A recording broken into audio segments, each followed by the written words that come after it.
你们这是怎么了？我们不是一直在追查宇文护的藏金之所吗？如今终于找到了，宇文慧也中箭身亡，从此宇文护一家再无任何危险。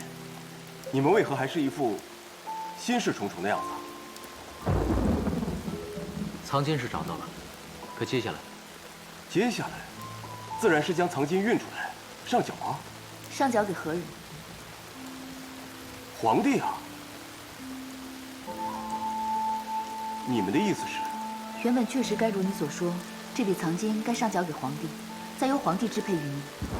可如今皇帝刚愎自用，重用赵月等奸佞，只怕这笔藏金最终会被奸人所利用。自灭其后，皇帝野心日盛，一心想攻打陈国，只因国库匮乏，难以支撑，才一直未能成事。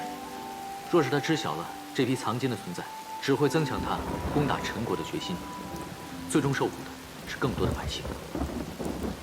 是啊，眼下的确不是上缴藏金的最佳时期。那便再等等吧。好，但是如今这笔藏金再放在此处已经不安全了。我们能找到，只怕其他人也能够找到。眼下能藏匿并保护这批藏金的最佳人选，便是徐大哥你了。徐大哥，你不要忘了，这批藏金中也有你们家族的一份，如今也算是物归原主了。接下来就有劳徐大哥守住这批藏金，以待来日用之于民。好，徐卓，定当竭尽全力。杨坚总管定州期间，得独孤伽罗、独孤善以及定州刺史耿康从旁协助，并取出部分藏金，用于定州的治理，以改善民生为第一要务。兴水利、均田地，男女老幼各有其田。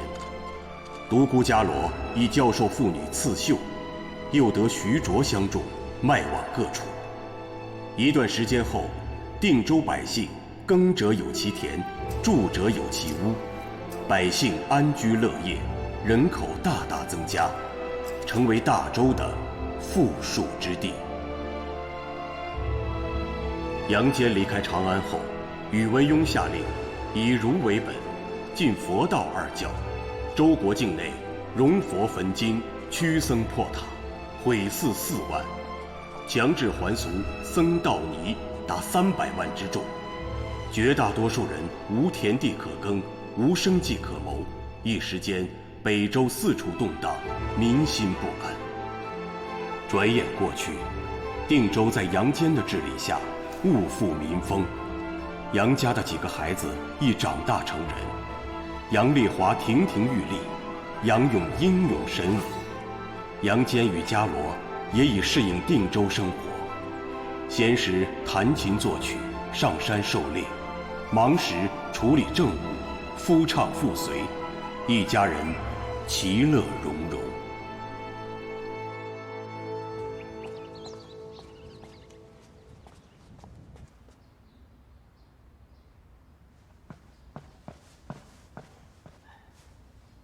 参见陛下。朕交代你的事情，办得如何了？回陛下，连日来，微臣亲自暗访定州，发现定州确如一些大臣所说，已到了夜不闭户、路不拾遗的地步了。百姓安居乐业，人人称杨坚为恩公。他杨坚可谓是深受当地百姓的爱戴。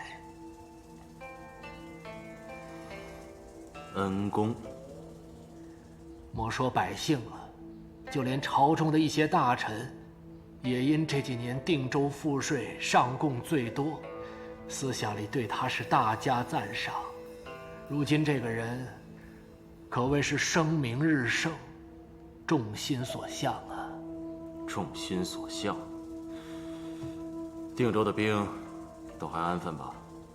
表面看来，定州兵力寥寥，杨坚平日除了处理公务，便是弹琴狩猎，并不关心公事。不过杨坚与独孤伽罗此二人皆心机深沉，是否有别的心思，那便不是微臣敢妄加猜测的了。但此二人能于短短时间内，在一方站稳脚跟，得一方百姓拥护，实在是不容忽视啊，陛下。哼，小小杨坚，何足为惧？这是朕的天下。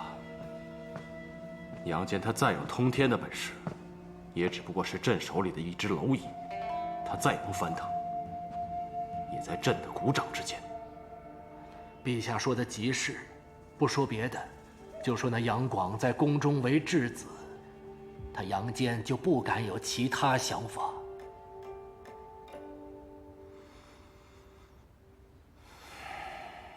王曰：孟子见梁惠王。王曰：走远千里，必将。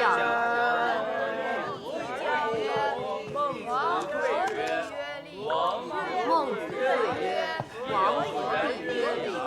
亦有人曰：亦将有以利吾国乎？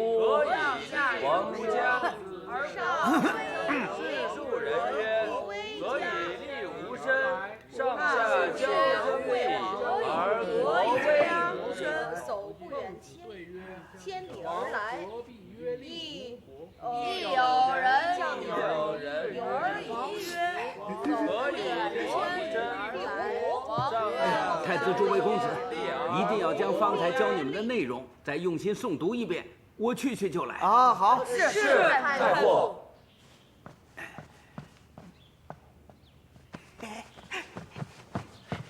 哎，嘿，方才你是不是想向太傅告密呀？没有。我告诉你，最好是没有，不然本宫饶不了你。哎，一会儿太傅那儿也靠你帮我们应付了。你可别出卖我们，呆子。你们做什么？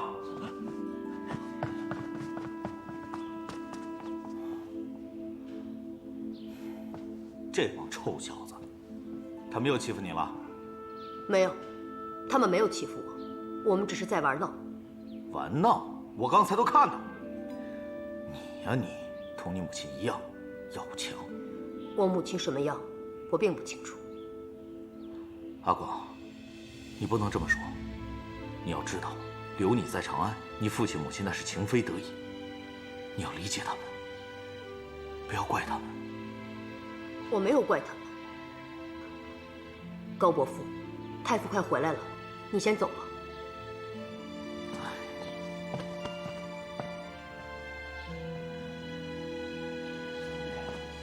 啊，太傅。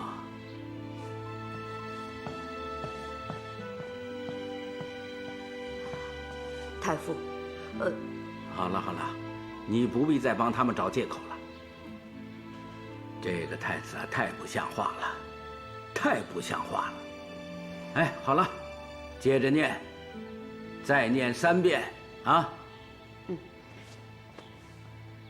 孟子见梁惠王，王曰：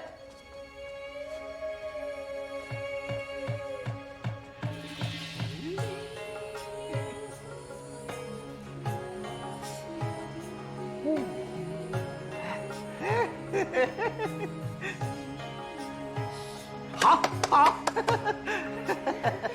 来，快来！哎，你看他们，哎呀，累了吧？来，吃个水果。殿下，今日咱们给太傅下药这事儿，是否过分了点啊？这要是被杨广说出去，我父亲会扒了我的皮的。杨广啊，哼，他不敢。就是，一个无父无母的弃子，能做殿下陪读，就应该感激不尽了。若敢告发殿下，那他真是活得不耐烦了。哎，我们今日出来玩，就别提那些无趣的人了。杨广他以前都不敢，今日更不会例外。对，没错。喝酒吧。来。哎呦，宝贵，本宫今儿就这儿歇了，这儿歇了啊！咱们回宫歇息，回宫，殿下。回宫睡就回宫睡，走。殿下。殿下您慢着点。走，你都不知道今日我们喝的什么酒，宝贵，全长安只此一壶，还有好多美人伺候我，你在宫里都没见。陛下，宝贵，本宫还没成为陛下呢。哎呀！混账东西，干什么去了？父皇，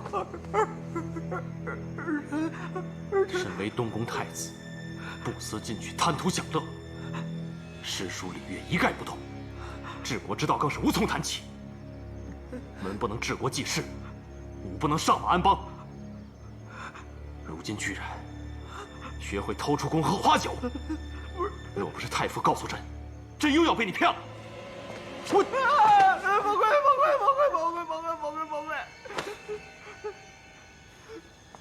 你今晚就跪在这儿，好好想想，如何纠错正身。不到天亮，不许起来。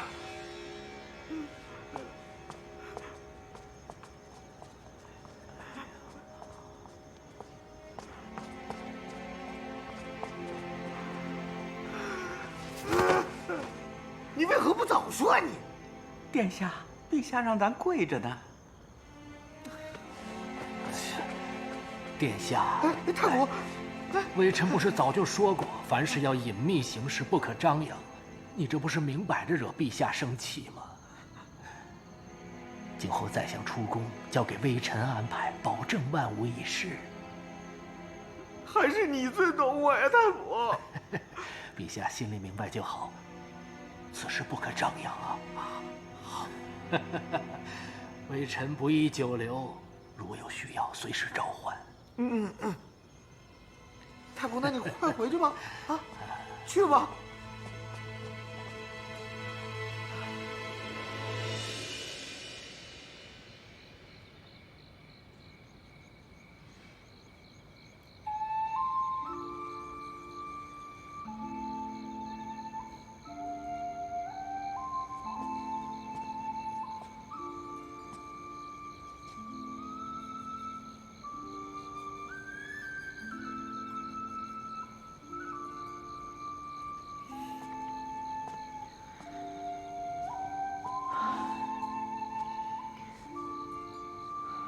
又在想阿广啊？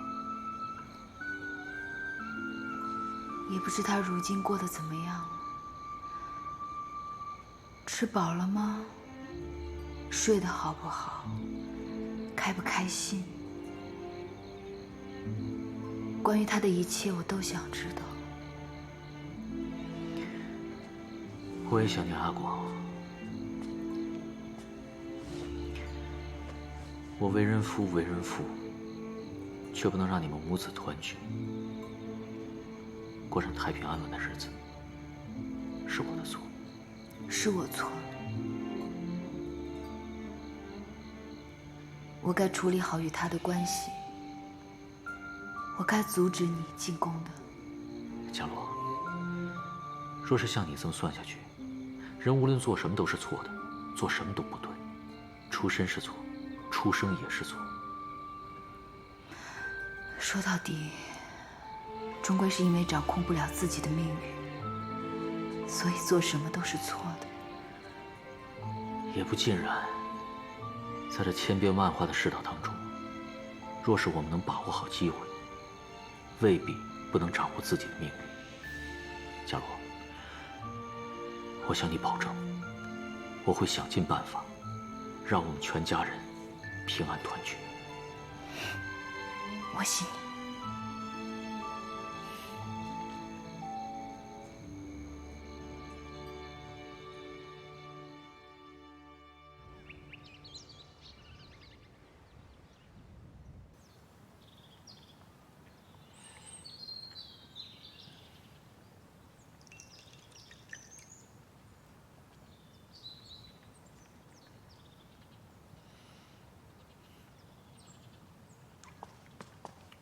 大郎、伽罗，你们看谁来了？高大哥，二弟啊，哥哥想死你了。高大哥，伽罗，你还好吗？好。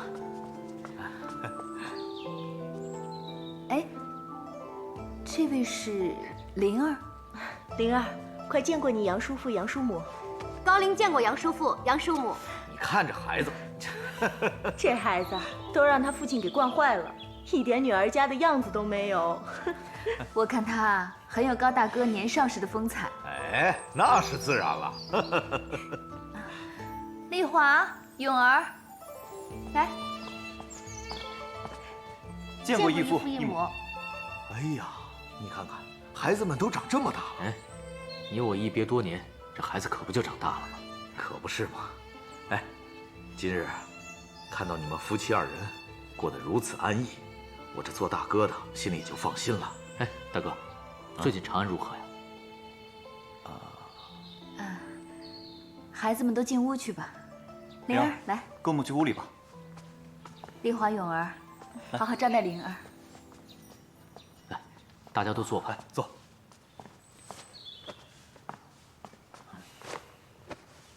大哥，是不是发生什么事了？哎，自从你们离开长安以后，这皇帝啊，就再没人能劝说他。他先是下令禁了佛道二教，又命那些僧侣尼姑通通还俗。二弟，你说如此众多的人，他能去哪儿啊？现在可倒好，令大周动荡不安，隐患甚多。我看啊，如今也就你们这定州地界还算安稳。他终究还是这么做了。这文武百官，竟没有一个可以劝谏的吗？哼，大郎，如今这皇帝啊，早已不是当初我们认识的那个三弟了。我每次劝谏，他不是爱答不理，便是出言斥责。现在好了，干脆连面都不让我见了。怎会如此？嗨，不见就不见吧。二弟，你大哥我就是粗人一个，若是哪天说错了什么，他不得砍了我脑袋呀？哎呀，这样也好。再说皇帝要出兵伐陈，我这次回去之后，也就要准备出征了。高大哥，你要率兵伐陈？是啊，如今陈国招兵买马，不断在两国边界制造事端。不过说起来，我也好久没打仗了。这次我一定要杀他个片甲不留。你这次一定可以再立战功的。哎，二弟，还是你了解我。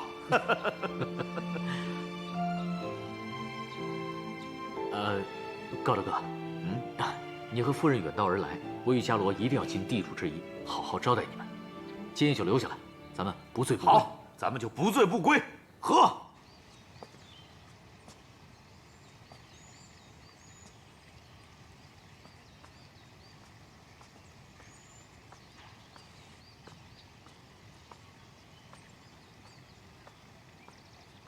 大郎，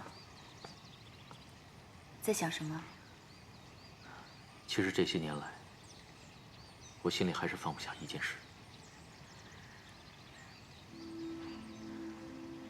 私自留下那批藏经，始终是觉得有违微臣之道。你说我这么做，是否算是不忠不义？这些年皇帝待你如何，大家都心知肚明。况且你这么做是为了百姓，此为大义，可不拘于小众。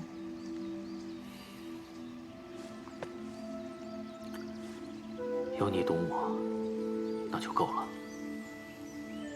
我们回长安吧。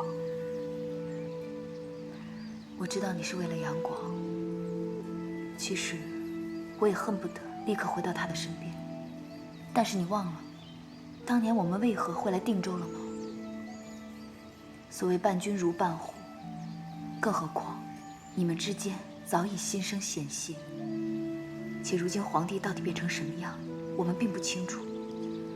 我怕你这次回去又横生灾祸。长安本就是个是非之地，若不是因为阿广，我一辈子都不想再回去。可是为了他，即便有再多的祸患等着我，我也必须得承受。我心里明白你想出征，可主动请缨，我认为并非是个好主意。你这些年疏于军事，就是为了让皇帝对你少点疑心。若你如今贸然主动请缨，只怕皇帝会对你有他想，到时恐怕更难回长安了。你说的这些我都知道，可如今似乎别无他法，我只能赌一赌。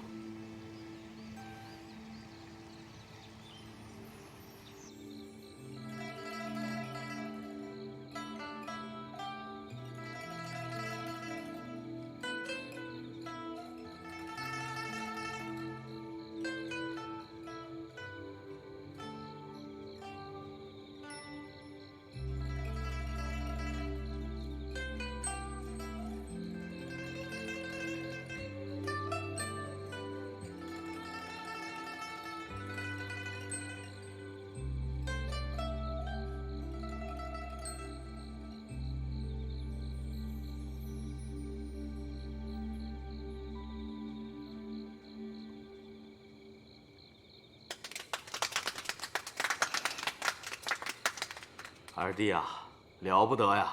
若是让三郎听了，他都得甘拜下风啊。这是什么曲子呀？听得我热泪盈眶的。这是我为伽罗做的帝后。帝后，帝后，哎，你是说你与伽罗的感情犹如这大地一般厚啊？这哪是如大地一般厚啊？这分明就是比大地更厚嘛！你们就继续取笑我们吧。这哪是取笑，分明是羡慕才对。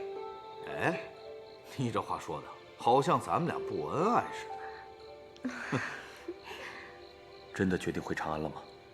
回是一定要回的，只是还未想好怎么回。父亲、母亲，不如就让我跟随义父一同出征吧。等建功立业了，我便可以求皇帝让我们一家回长安了。永儿，你为何会有这种想法？母亲，即使你与父亲说的那些话，我都听到了。我也明白父亲如今的处境。无论父亲怎么做，皇帝都有可能不允许我们再回长安。与其这样，不如就让我去试试。我还年少，皇帝对我没什么疑心。等我建功立业了，我便求皇帝让我们全家回去。再不济，让我回去照顾阿广也行啊。好孩子，你的心意母亲都懂，但是你年纪还小，战场凶险，我不能让你以身犯险呀。母亲不能让一个儿子去为另一个儿子冒险。就是啊，只要去啊，也是我去。你不是说你最讨厌出征打仗，这辈子一次战场也不想上吗？为了阿广，我愿意试一试。永儿真的是长大了。勇哥哥人如其名，真英勇啊！哎，你还别说，这还真是个办法。如今皇帝对两个孩子的戒心，肯定不如对你们的重。先是广儿，现在又是四叔和永儿，我们家一直这样四分五裂的，以后我一定要让我们一家人团团圆圆的。丽华，不论在哪里，家人的心在一起，才是最重要的。可心在一起，人不在一起，也不是团圆啊！我实在不愿意这样颠沛流离下去了。被人安排来安排去的，就像个提线木偶一样，自己的命运都无法由自己决定。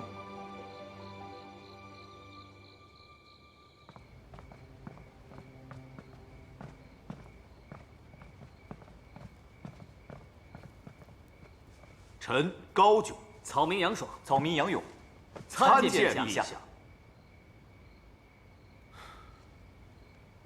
高将军，这是何意啊？回禀陛下，此二人乃定州总管杨坚之弟杨爽，与长子杨勇，他们自幼习武，英勇果敢。臣斗胆恳请陛下准奏，让他二人随我一同出征伐陈。恳请陛下恩准。哼，原来是杨家的人啊！快起来吧。谢陛下。多年未见，你二人出落的仪表堂堂，气宇轩昂，很有杨家的风范嘛。只不过高将军啊，你征战多年，应该知道这沙场凶险万分啊。这二位都是杨坚的亲人，若是有什么闪失，你我岂不是愧对兄弟？这时候你知道是兄弟了。你说什么？启禀陛下，我杨家世代德穆皇恩，理应报效朝廷。如今陈国不断挑衅，我身为大周子民，又岂能只顾自己而不顾国家？况且陛下如此看重家兄，杨爽便更应该上阵杀敌，方能报答陛下对杨家的恩德。启禀陛下，杨勇不才，但自幼随父亲与四叔习武练剑，熟读兵书，想的便是有一日能够披挂上阵，为大周尽一份心力，还望陛下恩准。陛下，如今正是我大周用人之际，杨家又是一门忠烈，请陛下放心，杨爽和杨勇必不会辜负陛下厚望，还请陛下恩准。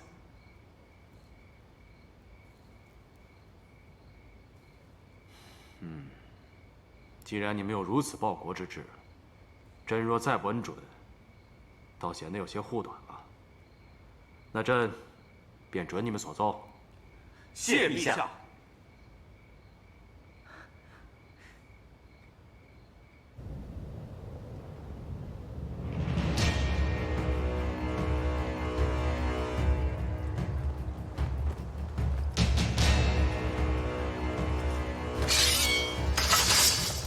全军听令，杀！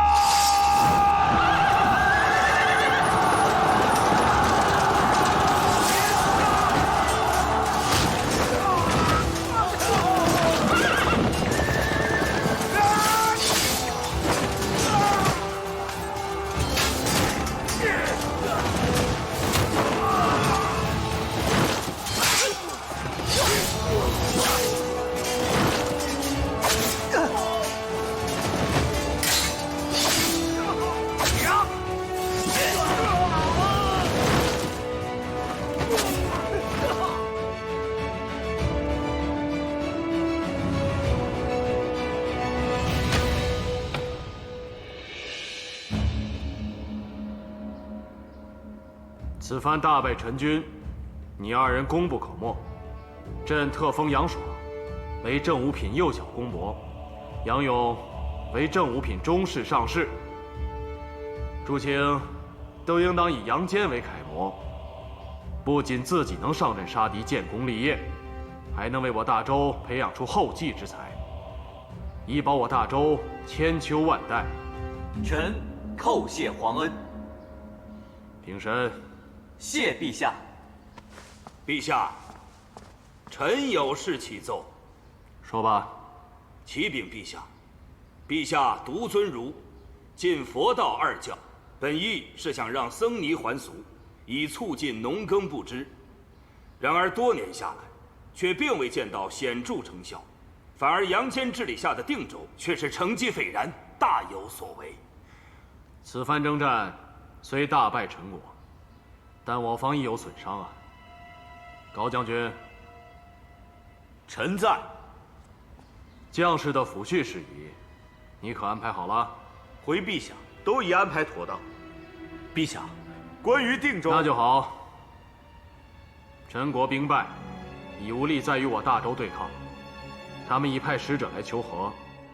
朕考虑过了，两国交战必定还是劳民伤财啊，所以此次朕会答应陈国的求和。众卿以为如何呀？臣等无异议。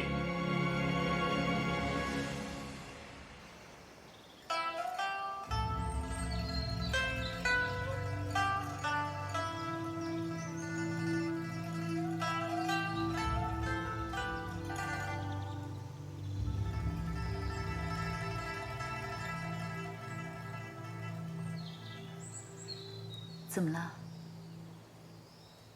没事。阿爽与允儿立下战功，我们终于有望回长安与阿广团聚了。你为何看起来反倒心事重重呢？哪有心事重重？我现在高兴得很呢。你别多想了。虽然明知一定得回长安，却也知前路艰险迷茫，对吗？当我决定回长安的那一刻起，便已经做好了一切准备。不过，我倒真的舍不得在这里的日子。这几年过得平安又喜乐，恐怕以后再难有这样的日子了吧。其实呢，只要身边有你在，去哪儿都一样。此次若真能回长安，我们一家人便再也不分离。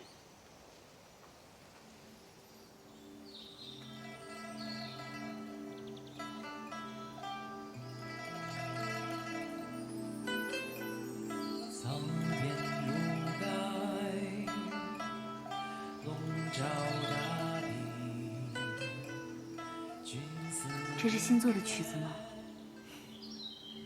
只做了一半，还不是太满意，请夫人帮我想一想。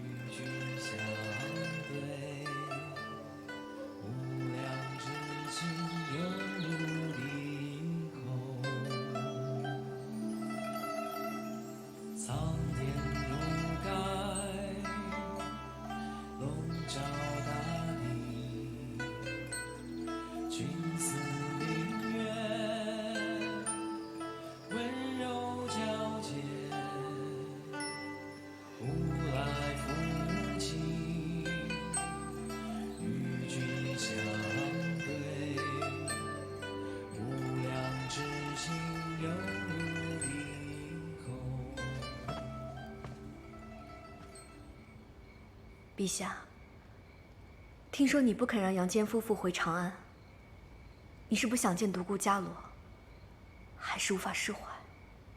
好端端的，提他做什么？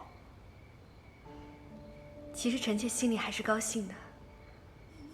不管如何，你不让他们回长安，那独孤伽罗便不会再出现。你看看你自己，哪里还有皇后的大度与谦和呀？陛下，朕是天子，万事都要以大周的子民为重。杨坚跟随朕多年，讨伐齐国，诛杀宇文护，屡建奇功。朕将他贬去定州，他不但毫无怨言，还亲力亲为，将定州治理得像模像样。像杨坚这样不可多得的臣子，若朕不肯厚待，怕是会寒了满朝文武的心呐。陛下，那你为何又不让他们回来？杨爽、杨勇征战，高炯积极配合，便是为杨坚回归而铺垫，实在是有些欲取欲求啊。朕必得冷冷他们，先抑后扬。陛下，你是不是还忘不了独孤伽罗？朝堂之事，跟女人有何干？你我夫妻多年，你心里想什么，我也略知一二。你又何必自欺欺人？这个世上，不光有爱与恨两种感情。朕可以选择淡漠，不管不问，无怨无尤。皇后，你不必多说了。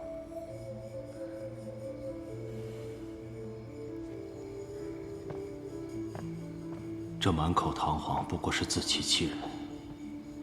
伽罗，朕要如何才能将你放下？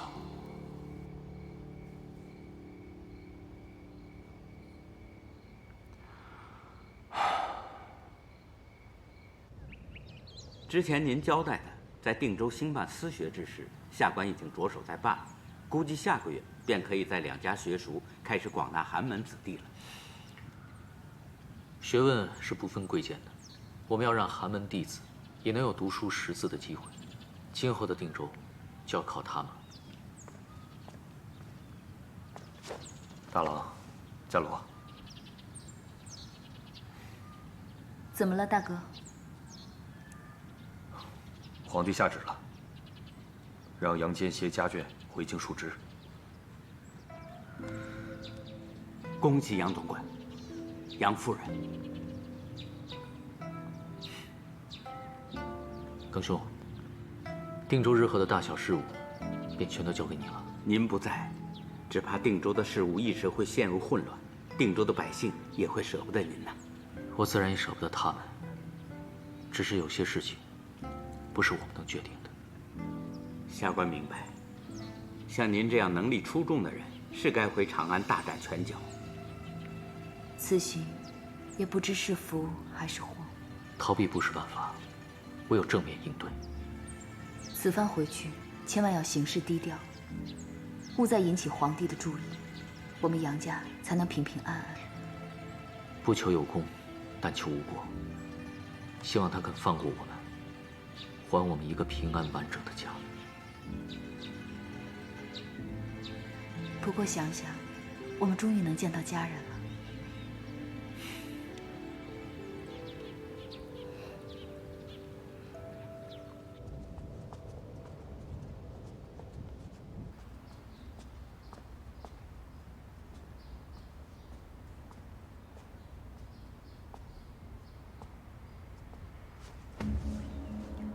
臣杨坚参见陛下，陛下万岁万岁万万岁！随国公免礼，谢陛下。随国公啊，你一路辛苦了。能再度进京面圣，臣感激不尽。朕当年派你去做定州总管，盼的就是你能帮朕治理好这一方土地。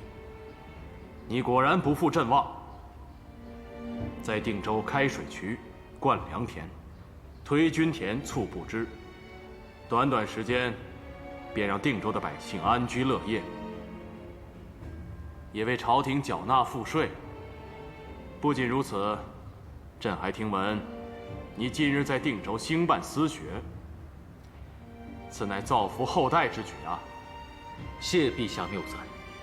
微臣愧不敢当，微臣只不过是将陛下的仁政在定州推行，定州有今日之成绩，全仰仗着皇恩浩荡。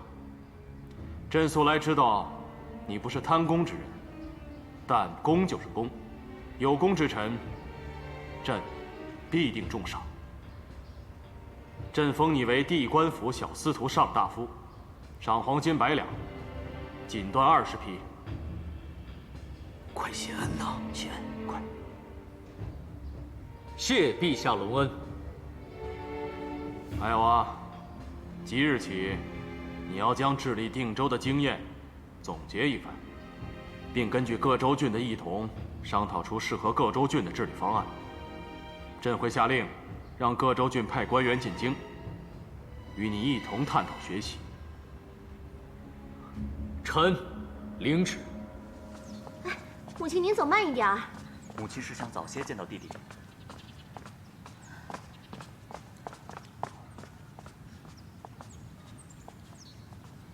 广儿，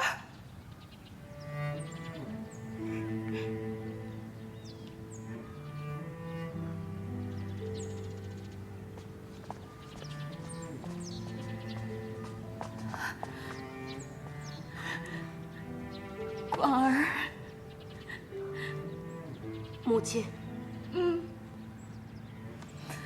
你在宫里过得好吗？皇后与太子对你好不好？没什么好与不好了。如今说这些有何用？我早已习惯了。广儿，大姐好。母亲，皇后已在御花园等我们了，我们赶快去吧。去晚了，怕是要被怪罪。广儿，我们一家人就要团聚了。是啊，阿广，以后我们一家人再也不分开了，你也不用担惊受怕了。我没有担惊受怕，我在宫里过得很好。太子从没捉弄我，皇后待我也很亲厚啊。没事了，都过去了，今后都会好起来的。母亲，我们赶快走吧，别让皇后等急了。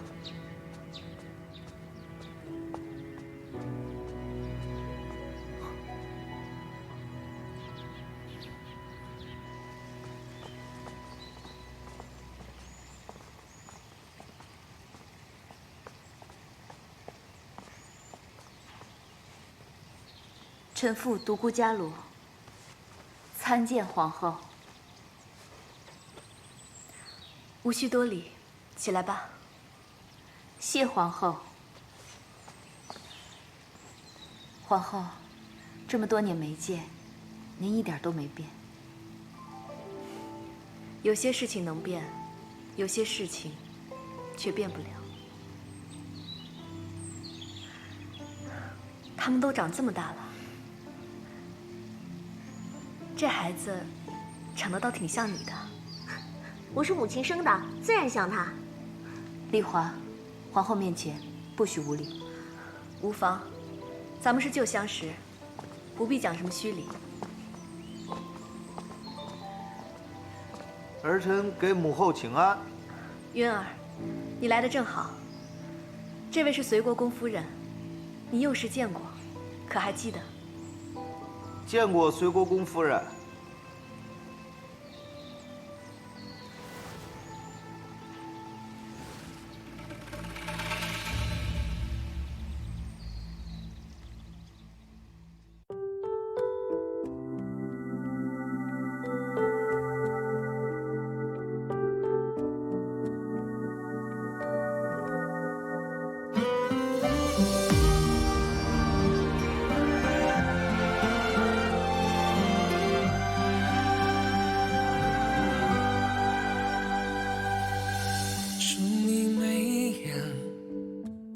风雪，问大雨滂沱的昨天，思念蜿蜒，幻化成劫，时光悄悄走笔飞烟。